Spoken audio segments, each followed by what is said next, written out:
شہر رمضان الذی انزل فیہ القرآن، رمضان ہی کا تو وہ مہینہ جس میں قرآن نازل کیا گیا۔ نبی کریم صلی اللہ تعالیٰ علیہ وسلم رمضان المبارک میں حضرت جبریل امین علیہ السلام کے ساتھ قرآن مجید کا دور فرمایا کرتے۔ حضور حضرت جبریل کو پارہ سناتے اور جناب جبریل نبی کریم علیہ السلام کو سناتے۔ یہ دور ہوتا ہے قرآن مجید کا۔ اللہ نے کتنی زیادہ توفیق دی ہے، ہر مسجد میں تراویح میں قرآن پڑھا جاتا ہے۔ تھوڑی ہمت کریں، تھوڑی کوشش کریں۔ ہمارے بزرگ فرمایا کرتے تھے ایک پارہ گھر میں پڑھا کرو قرآن مجید کا، تاکہ تمہیں دیکھ کے بچے بھی پڑھیں، اور ایک پارہ مسجد میں تلاوت کیا کرو، اور ایک رات کو تراویح میں 3 پارے روز قرآن مجید کے ہو جائیں گے۔ انشاءاللہ تعالی رمضان ختم ہوگا تو 3 قرآن پاک بھی ختم ہو جائیں گے۔ یہ ارادہ کریں، یہ پروگرام بنا، خوب قرآن مجید سے دلچسپی پیدا کریں۔ تیسرا کام رمضان میں جو کرنے والا وہ ہے کثرت سے استغفار۔ کچھ غلطیاں نا ہم کرنا نہیں چاہتے، ہم سے ہو جاتی ہیں۔ کچھ غلطیاں ایسی ہیں جو ہم بڑی بڑی کر چکے ہیں لیکن ہمیں یاد ہی نہیں، بھول گئے۔ کچھ خطائیں ہم سے ایسی سرزد ہوتی ہیں جو لاشعوری میں ہو جاتی، ہمیں سمجھ نہیں ہوتی کہ یہ خطا ہے اور اتنی بڑی ہے۔ کسی شخص کو بعض اوقات کوئی ایسی بات کہہ دیتے ہیں کہ ہماری نظر میں وہ بات معمولی ہوتی ہے، پر وہ بیچارہ ساری رات سو نہیں سکتا۔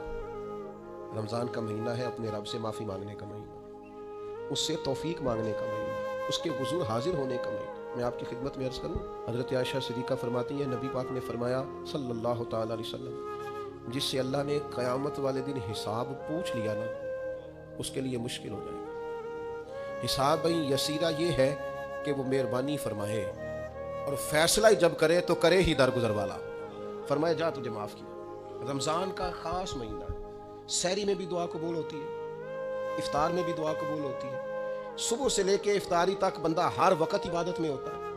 تراویح کے بعد بھی دعائیں مانگے تو وقت قبولیت کا۔ میرے بھائیوں، رمضان کی راتیں بھی قبولیت کی، آخری طاق راتوں کی شانیں قبولیت کی، لیلۃ القدر قبولیت کی۔ اس دفعہ جھک نہ جائیں اس کی بارگاہ میں سجدے میں، رو رو کے معافی مانگ نہ لیں اس سے۔ ہم برے نہیں ہیں، چاہتے نہیں ہیں، پر ہمارے وجود سے کچھ غلطیاں ہو جاتی ہیں، ہمارے سینوں میں کچھ پچھتاوے ہیں، کچھ من میں باتیں ہیں۔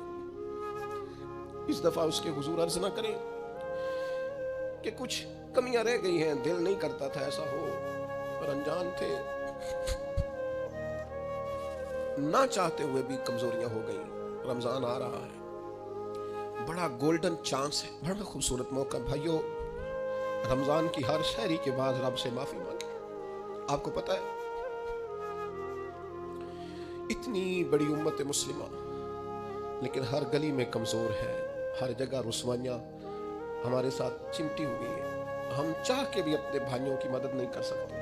میرے پاس ایسے ایسے جوان آتے ہیں جو کہتے ہیں ہمیں بتائیں نا ہم فلسطین کے لیے کیا کر سکتے، ہمیں بتائیں نا۔ یہ ہماری بے بسی، یہ ہماری غلطیوں کا نتیجہ ہے۔ تو خوب استغفار کریں، اپنی کوتاہیوں کی معافی مانگیں۔ رمضان کی ہر صبح میں، ہر شام میں، ہر دن میں، ہر رات مصلی بچھا بچھا کے عرض گزار ہوں کہ مالک تو ہمیں معاف فرما۔ اور میں آپ سے ایک اور بات بھی عرض کروں، شیخ ابو الحسن کو میں پڑھ رہا تھا تو روتے جا رہے تھے، روتے جا رہے تھے، روتے جا رہے تھے۔ ایک شام ان کے کچھ لوگوں نے ان سے کہا کہ حضور اس قدر زیادہ آہوزاری، تو فرمانے لگے میری بس اتنی خواہش ہے کہ جب میں اپنے رب سے ملوں نا تو میرا رب مجھے ناراض نہ ملے۔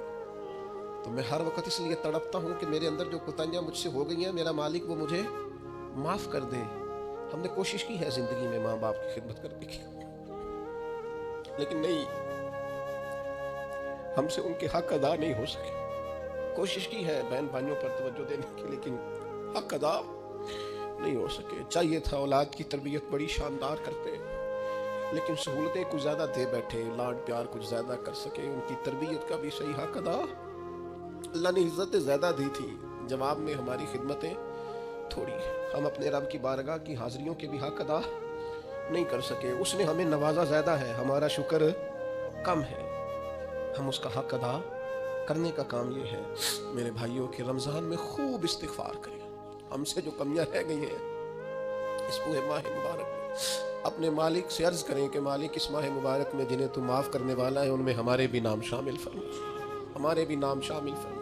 اور بھی عرض کرنی ہے، ان کے لیے بھی دعائیں کرنی ہے رمضان میں جو ہم سے بچھڑ گئے، جو مٹی تلے جا کے آرام فرما ہو گئے۔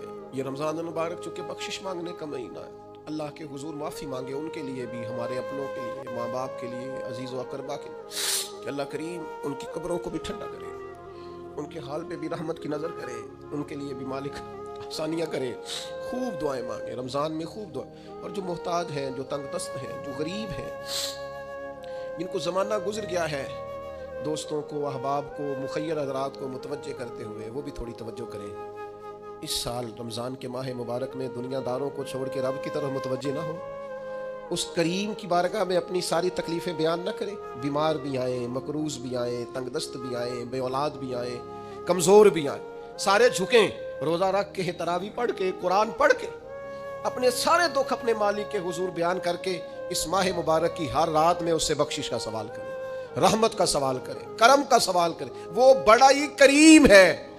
حضور فرماتے ہیں، رب کہتا ہے مجھے حیا آتی ہے میرا بندہ ہاتھ اٹھائے اور میں اس کے ہاتھ خالی واپس کر دوں، بس آنے کی دیر ہے۔ اور ایک مقام پہ اللہ کے حبیب علیہ السلام نے فرمایا، بندہ جب اعتراف گناہ کر کے معافی مانگتا ہے اللہ فوراً ہی اسے معاف فرما دیا کر۔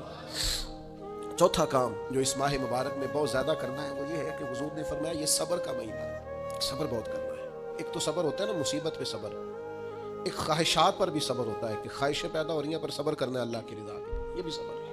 نیکی پر استقامت کے لیے بھی صبر کی ضرورت ہوتی ہے، گناہ چھوڑنے کے لیے بھی صبر کی ضرورت ہوتی ہے۔ آپ کے پاس مواقع موجود ہیں معاذ اللہ برائی کے، لیکن اگر آپ صبر کرتے ہیں، اللہ کی رضا پہ راضی رہتے ہیں تو یہ بھی صبر ہے۔ نبی پاک علیہ السلام نے روزہ دار کو صبر کرنے کا کہا، فرمایا کہ تم نے کوئی بیہودہ بات نہیں کرنی، کوئی گالم گلوچ نہیں کرنی، اور اگر کوئی تم سے لڑائی جھگڑا کرے، کوئی بیہودہ بات کرے تو تم نے کیا کہنا، انی صائم مرتین، تم نے 2 مرتبہ کہنا بھائی میں تو روزہ دار ہوں۔ کوئی جھگڑا کرنا چاہے، لڑائی کرنا چاہے، برا بھلا کہے، کوئی الجھانا چاہے تو کہنا انی صائم، میں روزہ دار ہوں۔ یہ وظیفہ یاد کریں گے، کیا کہنا ہے؟ یہ وظیفہ ہے پورے رمضان کا، یہ بخاری میں حضور نے بتایا ہے۔ کوئی جھگڑا کرے گھر کے باہر بھی اور گھر کے اندر بھی، کوئی جھگڑا کرنے لگے، جھگڑا ہونے لگے تو کہنا انی صائم، میں، اور ایک دفعہ نہیں کہنا، مرتین، حضور نے فرمایا 2 دفعہ کہنا، میں روزہ دار ہوں، میں کوئی جھگڑا نہیں کروں گا، کوئی فساد نہیں کروں گا، کسی بیہودہ بات کا جواب نہیں دوں گا۔ کیوں؟ اس لیے کہ میری ایک شان ہے، میں روزہ دار ہوں، میں اس وقت ایک منصب پر فائز ہوں، میں روزہ دار ہوں۔ یہ وظیفہ پکانا ہے ہر بیہودہ بات سے، ہر جگہ۔ اور حضور علیہ السلام نے فرمایا، یہ بھی بخاری میں موجود ہے، فرمایا جس نے جھوٹ بولنا اور اس پر عمل کرنا نہیں چھوڑا، اللہ کو اس کے بھوکا پیاسا رہنے کی کوئی حاجت نہیں ہے۔ جھوٹ ہی نہیں چھوڑا اس نے، ابھی بھی جھوٹ بول رہا ہے، روزہ رکھ کے بھی جھوٹ پر عمل کر رہا ہے، اللہ تعالیٰ کو اس کے بھوکا پیاسا رہنے کی کوئی حاجت نہیں ہے۔ تو روزہ رکھنا ہے، پھر اس کی تھوڑی سی حفاظت بھی کرنی۔ پھر آگے چلیے، 5ویں گزارش، نبی پاک نے فرمایا رمضان غم خاری کا مہینہ۔ آپ کو پتہ ہے جو بندہ روزہ نہ رکھ سکے کسی خاص مجبوری کی وجہ سے، بیماری کی وجہ سے، کسی عذر کی وجہ سے، تو قرآن مجید نے کیا کہا، وہ ایک مسکین کو کھانا کھلائے۔ روزے کا فدیہ یہ ہے کہ پھر وہ کیا کرے، روزہ نہیں رکھ سکتا تو مسکین کی خدمت کرے۔ شرعی حکم یہ ہے کہ کسی نے اگر روزہ توڑ دیا رمضان کا تو 60 روزے رکھے کفارے میں، 60 نہیں رکھ سکتا تو پھر 60 مسکینوں کو کھانا کھلائے۔ تو بار بار روزے میں مسکین کا ذکر آ رہا ہے۔ نبی کریم صلی اللہ تعالی علیہ وسلم نے ارشاد فرمایا، جس شخص نے کسی روزہ دار کو افطاری کرائی تو اللہ تبارک و تعالی افطاری کرانے والے کی بخشش بھی فرما دے گا، اور فرمایا جتنا اجر روزہ رکھنے والے کو ملے گا اتنا ہی اجر اللہ افطار کرانے والے کو بھی عطا فرمائے گا۔